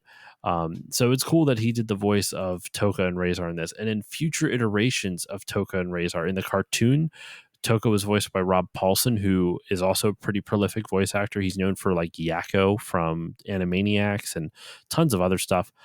Townsend Coleman was Razor in the animated one. And I feel like I should probably know who this guy is, but I don't recognize his name. He's done voices in some video games as well. Like actually Yeah, I can't remember like he's the anyone voice of from like the cartoons. Michelangelo in the original cartoon. Goshen. He's Okay, also the voice okay. of Michael. Okay, I feel especially dumb considering he's the voice of one of the main characters in the original in the show. But the last thing I wanted to say that I found kind of funny about it was the voice of the voice of Toka in the 2012 cartoon was provided by different sound effects, but the voice of Razor was voiced by Clancy Brown.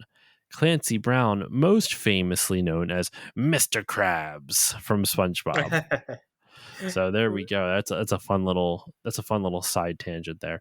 But so Toka and Razor are now huge and they're babies, and Shredder hates that. But it cuts back to Raph and Kino sneaking in. He's using Kino to join the Foot Clan. Kino has to prove himself in fighting, which he does. It actually has a pretty funny scene where he passes all the fighting portions of the exam to get into the Foot Clan, but then there's like this dummy with a bunch of bells tied to it, and he has to work in smoke cover to retrieve as many bells as possible without making a sound. And Raph just sneaks in and grabs all of them, and that's how he joins the Foot Clan for like all of 30 seconds. I will say all the work they put into it has very little payoff in the movie. Yeah, I agree. It Because shows up in like a second. yeah, because like really they only need to know where their base is, Mm-hmm. and like where potentially the professor is, or I don't think they even know the professor got uh, like taken hostage. They just know that the Foot has the last canister of ooze. So yeah, I agree. Like the payoff for this is very little. Well, so after what happens is they find the base. They get caught. Kino's able to escape, but Raph holds off the bad guys so Kino can escape and get the rest of the guys. And Shred and Splinter. They both start with S and end with ER. So I keep getting them confused for some reason. Splinter and April and the rest of the turtles, and they're going to go rescue Raph. And of course, it's a trap. And this is where you heard the intro. It's a little too Raph. They're sneaking into the junkyard, and everyone's like, "It's quiet, a little too quiet. It's dark, a little too something along those lines." They say it's something a little too something like a few times, and then the last bit it goes, "Oh, it's Raph," and Mikey goes, "Yeah, a little too Raph," and that is legitimately a great joke. Oh That is yeah, that is a legit like.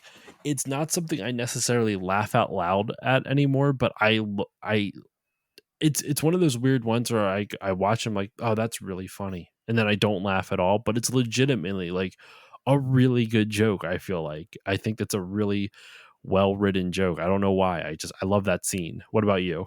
yeah. That whole scene to find Raph again was it was a good. I think this was like the perfect blend of seriousness with comedic timing. Mm-hmm. That closely resembles like the first movie. Obviously, Raph's captured again, um, or not again, but he's in peril more so than the others, Mm-hmm. and it's a little bit more tense. I think this is so Raph sees like a silhouette of Shredder when he's with Kino and they get caught. Yes. Um, but this is the first time the turtles actually see that Shredder's back for real. Mm-hmm.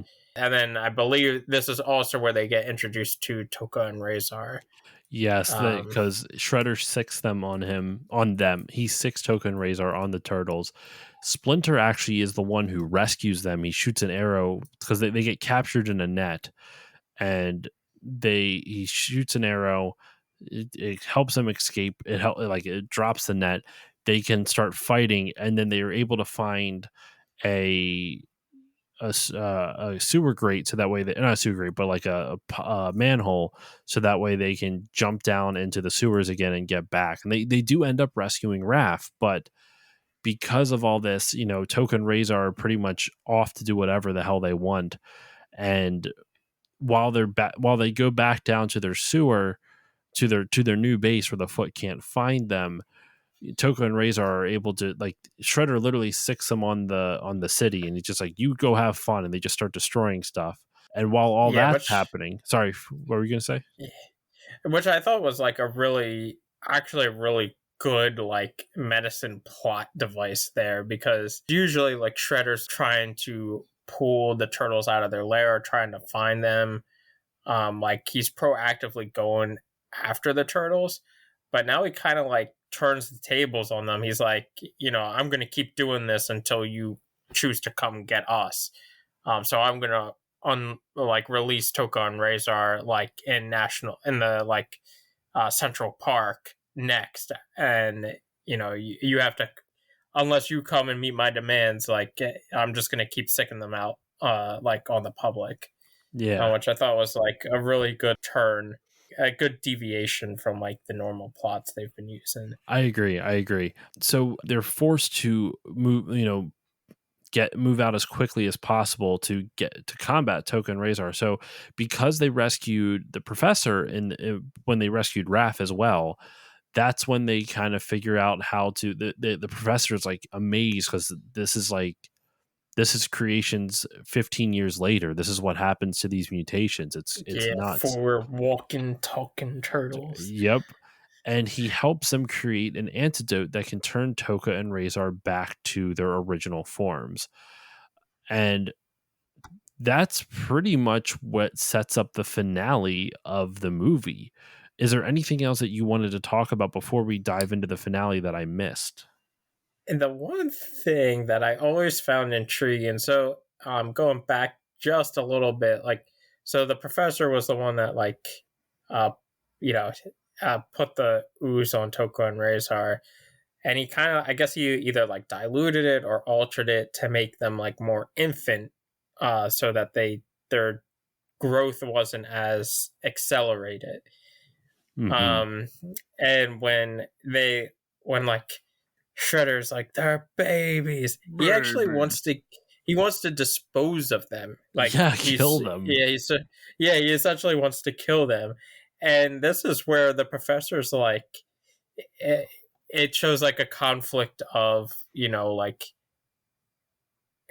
like his own internal conflict. Like you can't get rid of them. Like they're like almost human beings now. Um, like they're living creatures. So it's actually the professor who keeps Toka and Razor. Like he demonstrates their pure strength because I think they're like starting to lift a car on off It's to a the side. bulldozer. They're lifting a Yeah, bulldozer. yeah. And Shredder's like, oh, maybe I do have a use for them after all. So I always thought that was like a really interesting, like, scientifical dilemma. Like you want to keep like you understand like Scientifical. it's I'm on a roll tonight. Let me tell Moral. you, It's it's a been a moral long day. dilemma. Yeah, a moral dilemma. We got we got Symbology and symbology and scientifical. scientifical. The scientifical symbology of the astronomical analogy. It sounds good, but yeah, like the virality of it all is it was very intriguing to me, and like it The was what of actually it like all? this the morality. Morality. I thought you said the virality. I'm like, you do know what virality means, right?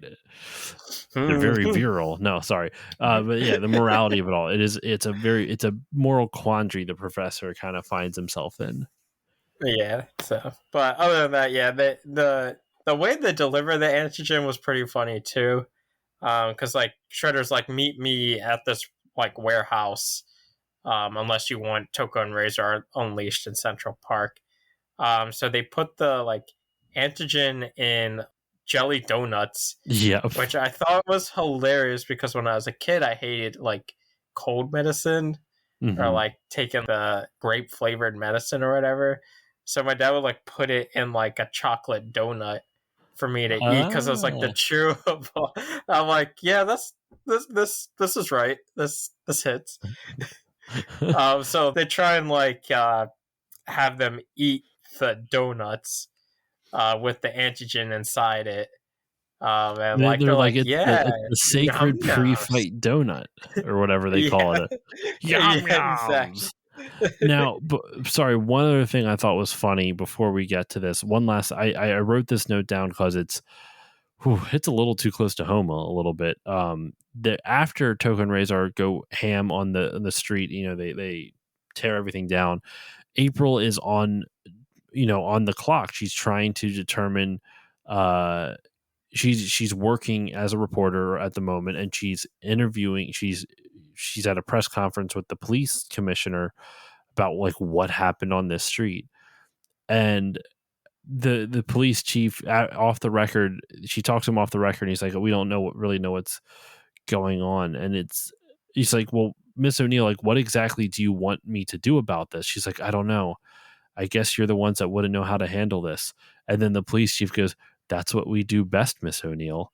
And I went, "Oh fuck, that's it's way too close to home Right. now." With, I mean, there's just that hits a little bit too hard into reality now. So let's talk about the finale of this movie. The finale of this movie is fucking wild.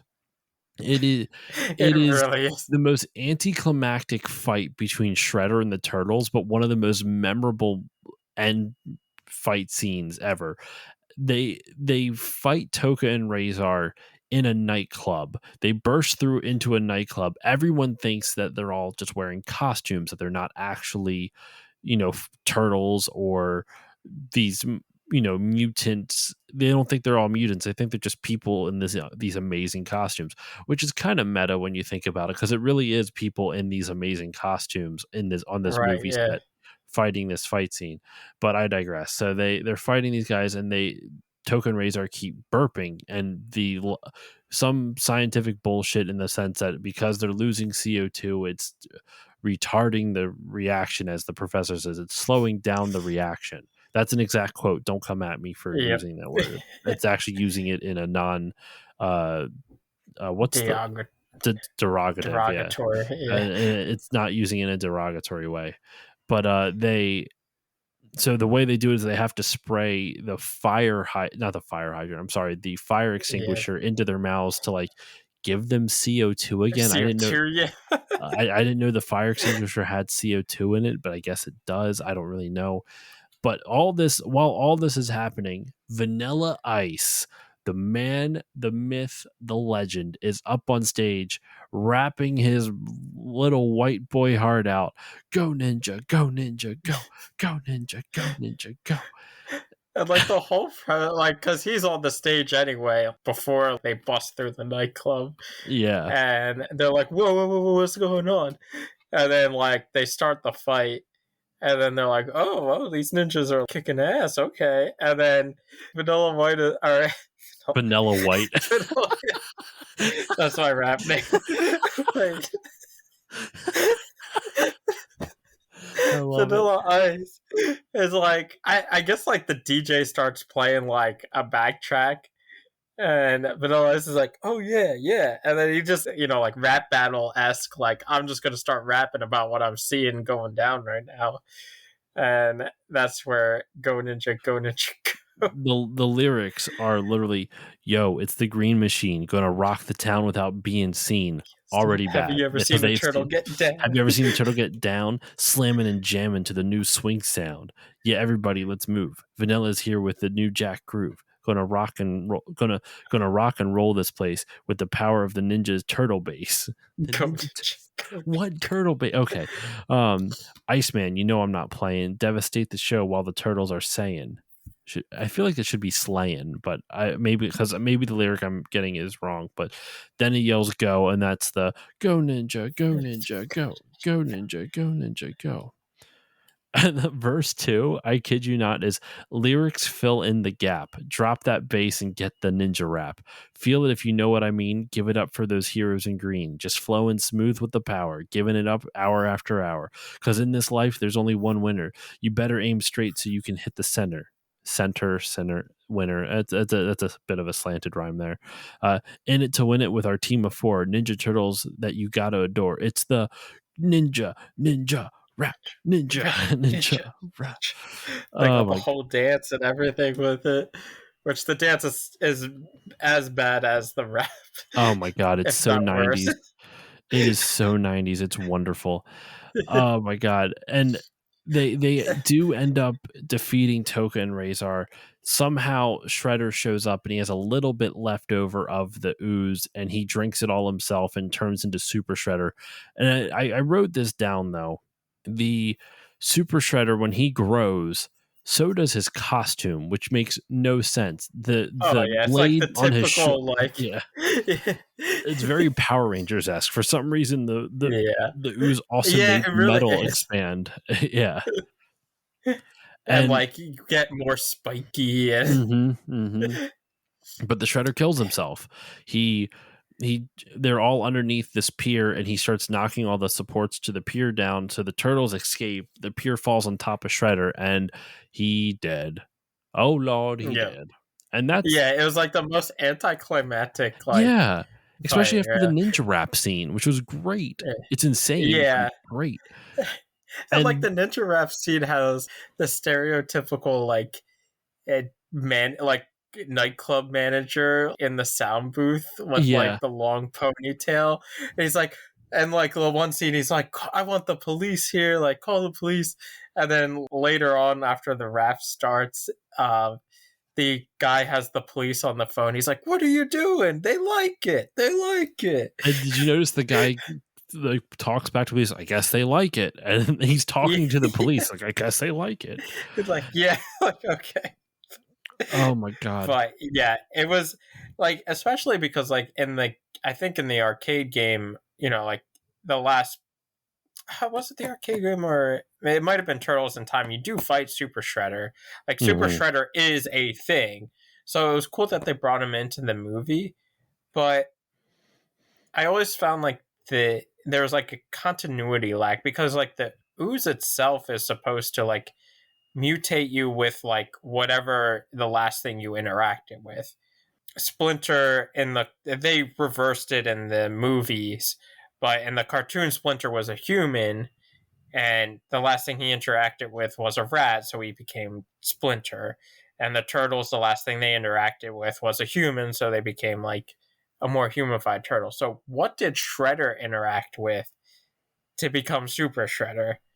Never really explained. They just like the ooze, you know, Ooze just did it. transformed it. Yeah.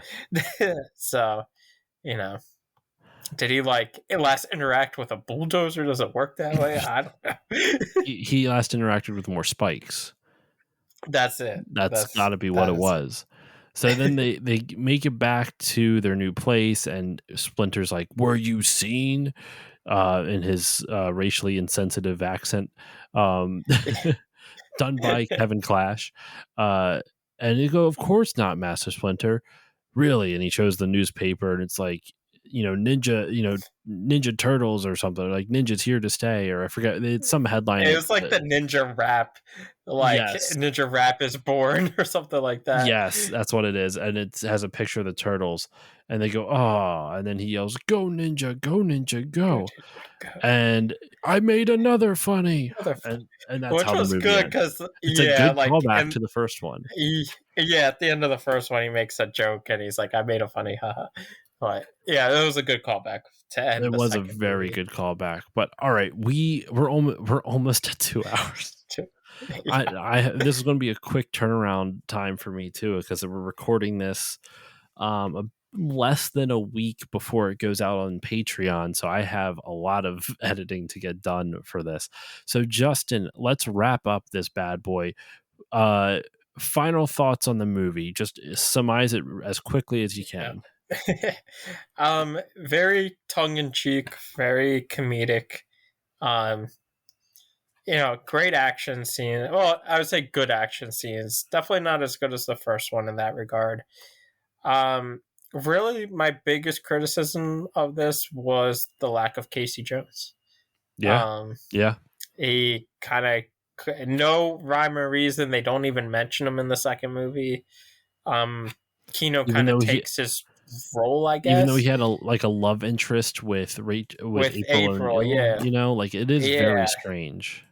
yeah. So it was a, to me it was a little weird. Maybe they couldn't get the same actor and they only wanted to do it if they could. Um, but he comes back in the third movie, so I don't know. Um, but all said and done, the first two turtle movies are great. The second one holds its own. It's definitely cheesier, you know, definitely more 90s esque, I would say. Hmm. But still a great watch. I'll still watch this one almost as much as the first one. It's still a fun movie. I would agree with you on that. It's still a very fun movie. I still enjoy it. The first one's better, but what can you do? We're saving that one for later on. Maybe we should jump to the third one, cover the Manhattan Project, and then the third movie just to torture it, even though they have nothing to do with each other. They Absolutely have nothing. even like this movie and this game have nothing to do with each other. The third movie and the third game have even less to do than this, and this is already zero. So it's like it dips into the negatives in terms of similarities. But all right, let's wrap this up. Justin, where can the good people find you online? Or is there anything you'd like to share about Yeah. your online presence? Most of the stuff I do is just cosplays these days, but you can always most of the time my handle, you can find me at Kitsu Ninja, so usually KITSUNINJA. But yeah, that's it. I mean, I'm always down to talk retro gaming and anime, but other than that, not really much of a social presence. All right. And as usual, you can follow me on Facebook, Twitter, and Instagram at StillLoadingPod on all of them. If you want to email me, you can email me stillloadingcontact@gmail.com. If you want to support the show, you can do it in a number of ways. You can give it a 5-star rating and review on Apple Podcasts, which helps more people find the show. But you can also give that rating and review on any podcasting app. It just helps more people find it, and it makes me feel good. I actually, at the time of this recording, I noticed a couple days ago I got a new rating on it, a new review. Just said it was a great show and with great topics. And that actually, you know what? Let me at least shout out that person's name, just so I don't want to. That'd be kind of rude just to say, hey, thanks for the review, and then not even mention whoever it was. So the person who gave me the review is Gus 10188. So Gus, thank you so much for the 5-star review there. That was very nice of you. And if you want to support me monetarily, you can go to patreon.com/stillloadingpod. For just $1 a month, you'll get the episodes a few days earlier at a higher bit rate, as well as access to a patron exclusive Discord. If you want to support it at the $5 level, you'll get all of that plus 2 bonus episodes a month. So patreon.com/stillloadingpod. Go check that out if that would interest you and you want to support me a little bit more. But the most important shout out is the Bit by Bit Foundation. The Bit by Bit Foundation is a nonprofit organization whose mission is to put video games and video game consoles in the hands of kids receiving inpatient care at hospitals. So if you want to support them, go to bitbybitfoundation.org and consider donating. And that will do it for this episode of Still Loading. This kind of is kicking off a bit of an anniversary month of the show, because next week I have a guest on that it's going to be talking about a childhood game that's very near and dear to my heart, but one that I never really got to play all that often, and one that I never really talk about all that often, but it's very important to my formative experiences as a gamer. So I figured it would be a good time to talk about on the show, and kind of this in honor of the 8th anniversary of the show starting. So I'm that's all I'm going to say. Just look forward to that next week. And if you want to hear it early, a couple days early, it'll be out on the Patreon the Wednesday prior. So with all that said, thank you all for listening. Justin, thank you so much for joining me. Likewise, thank you. And I will see you all next time.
be a big mistake. Mistake?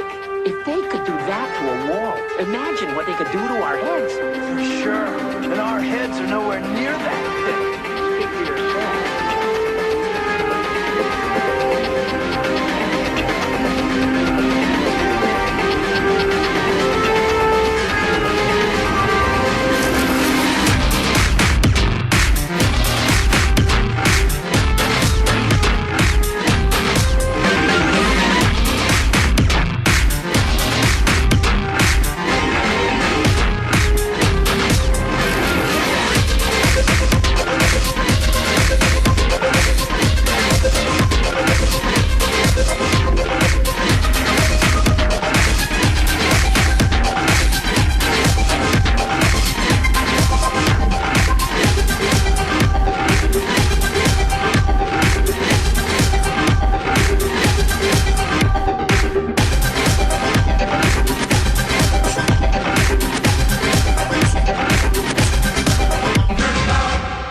Turtles. Yeah, and we didn't make that hole, you wacko! Oh, no?